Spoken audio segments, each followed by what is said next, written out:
Hello बच्चों, साई ज्ञान Ganga class में आपका स्वागत है।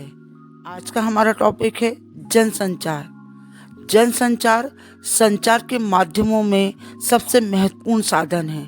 आज हम जनसंचार के अंतर्गत जनसंचार की विशेषताएं, उसके कार्य तथा उसके माध्यम के विषय में पढ़ेंगे। चलिए जनसंचार को समझ लेते हैं। तो जनसंचार नई सभ्यता का शब्द है। यह संचार का सबसे महत्वपूर्ण प्रकार है।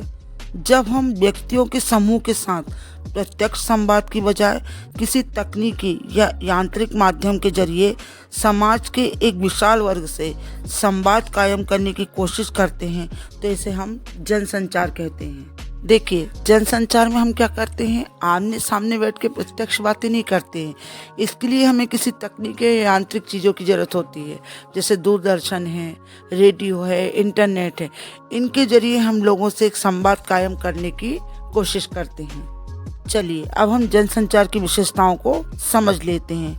तो जनसंचार तकनीकी माध्यमों के कारण अन्य प्रकार के संचारों से भिन्न और विशिष्ट होता है। इसकी कुछ विशिष्टताएं इस प्रकार हैं। सबसे पहली है सार्वजनिकता। जनसंचार की प्रकृति सार्वजनिक होती है। इसमें संचारक और प्राप्तकर्ता के मध्य किसी प्रकार प्रत्यक्ष या सीधा संबंध नहीं होता है। देखिए, सार्वजनिक तक समझ में आ रहा है ना, कि सब में फैला हुआ। कोई एक या दो व्यक्ति इसमें बात नहीं करते हैं, सभी के लिए ये होता है, ठीक है ना। तो प्राप्तकर्ता के मध्य किसी प्रकार प्रत्यक्ष या सीधा संबंध नहीं होता है।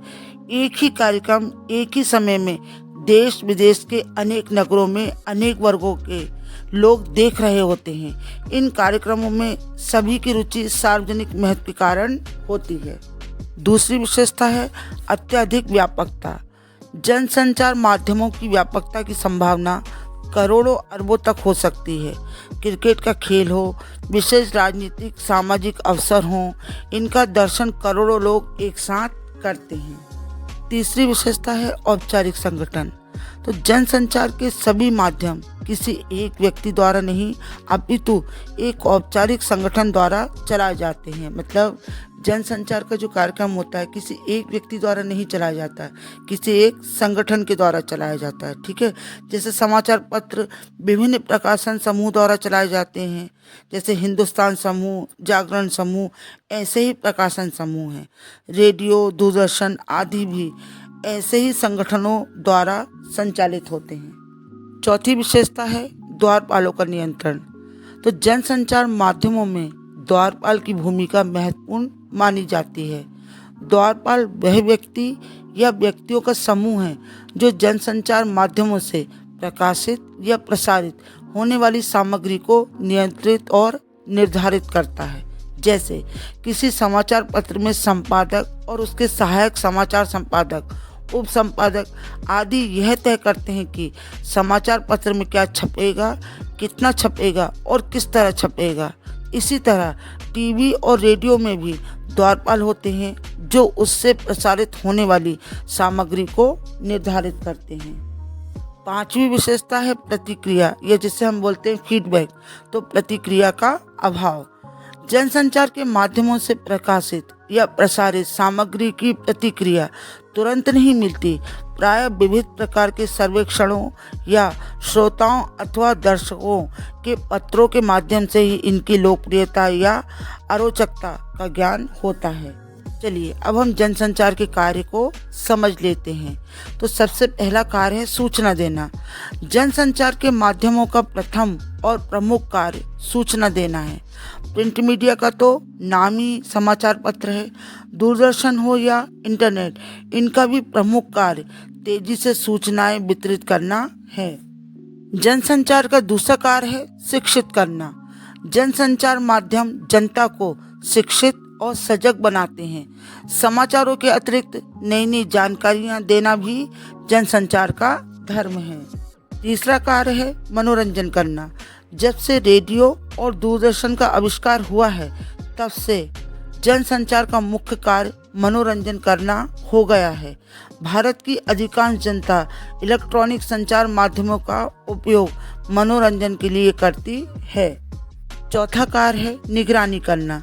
जनसंचार माध्यम लोकतंत्र के पहरेदार हैं। वे समाज की किसी भी समस्या के विरुद्ध जनमत तैयार करते हैं। सरकार, धर्म केंद्र या अन्य किसी संस्था के अनैतिक कार्यों के विरुद्ध जनमत बनाते हैं।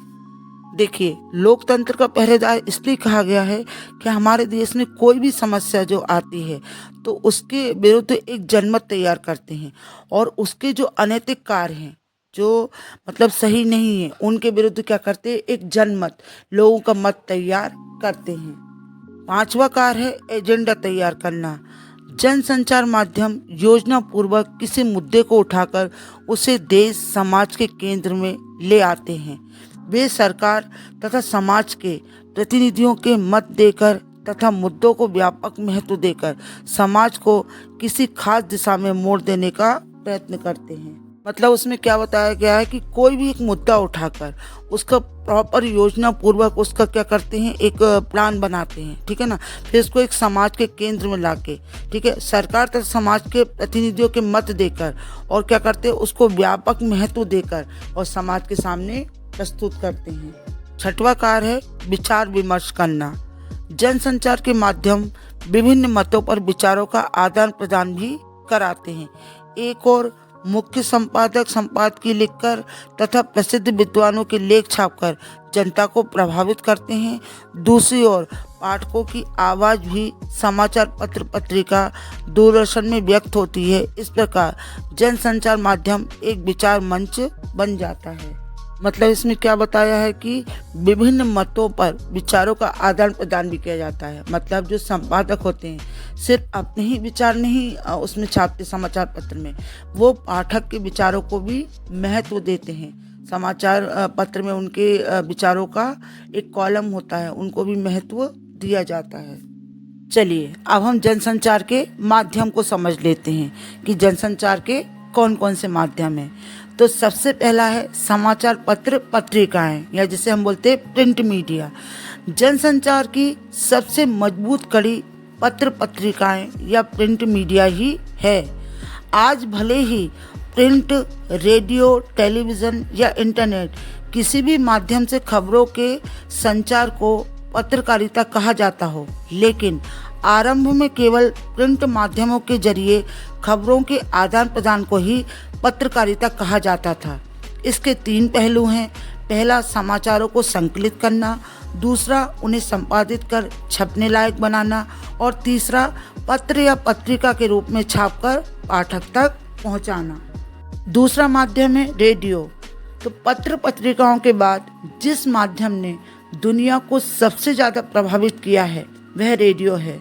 सन 1895 में जब इटली के इलेक्ट्रिकल इंजीनियर जी मार्कोनी ने वायरलेस के जरिए ध्वनियों और संकेतों को एक जगह से दूसरी जगह भेजने में कामयाबी हासिल की, तब रेडियो जैसा माध्यम अस्तित्व में आया।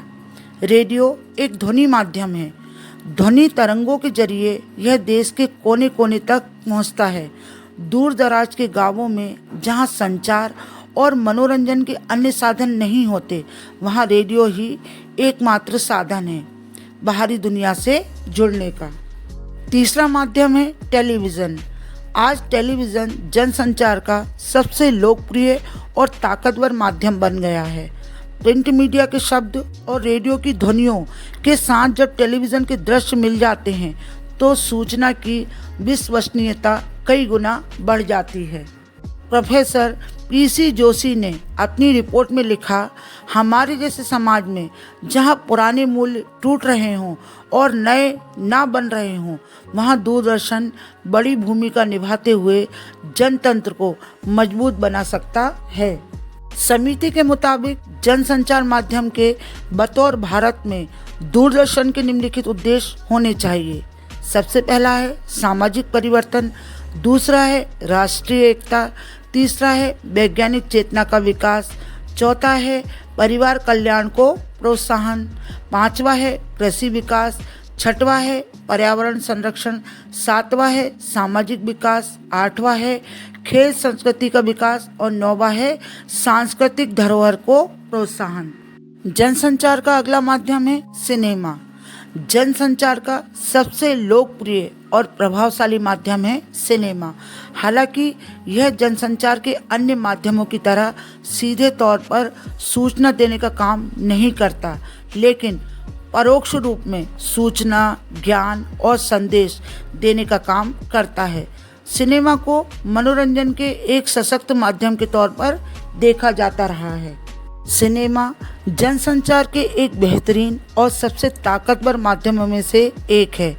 इसके कई और आयाम भी हैं। यह मनोरंजन के साथ साथ समाज को बदलने का, लोगों में नई सोच विकसित करने का और अत्याधुनिक तकनीक के इस्तेमाल से लोगों को सपनों की दुनिया में ले जाने का माध्यम भी है। मौजूदा समय में भारत हर साल लगभग 800 फिल्मों का निर्माण करता है और दुनिया का सबसे बड़ा फिल्म निर्माता देश बन गया है। यहाँ हिंदी के अलावा अन्य क्षेत्रीय भाषा और बोली में फिल्में बनती हैं और खूब चलती हैं। जनसंचार का लास्ट माध्यम है इंटरनेट। इंटरनेट जनसंचार का सबसे खुला, व्यापक और बहुआयामी माध्यम है। इसमें प्रिंट, समाचार पत्र, ध्वनि, रेडियो, दृश्य, दूरदर्शन, फिल्म आदि सभी प्रकार के संचार माध्यमों का संगम है। इसकी व्यापकता पूरे विश्व में है। इसके विश्वव्यापी जाल www.com के माध्यम से पल भर में पूरे विश्व के ज्ञान और मनोरंजन का अंग बना जा सकता है। इसके माध्यम से व्यक्ति केवल पाठक, श्रोता या दर्शक ही नहीं रहता, वह भी संचार प्रणाली का प्रसारक बन सकता है, उसका अंग बन सकता है। वह इसके माध्यम से बातचीत कर सकता है, अपनी प्रतिक्रिया व्यक्त कर सकता है, ब्लॉग बना सकता है, अपने संदेश विश्व भर तक पहुंचा सकता है। तो यहाँ आपके जनसंचार के कार्य, उसकी विशेषताएं, उसके माध्यम कंप्लीट होते हैं। मैं आशा करती हूँ बच्चों कि आपको जनसंचार अच्छे से समझ में आ गया होगा। धन्यवाद।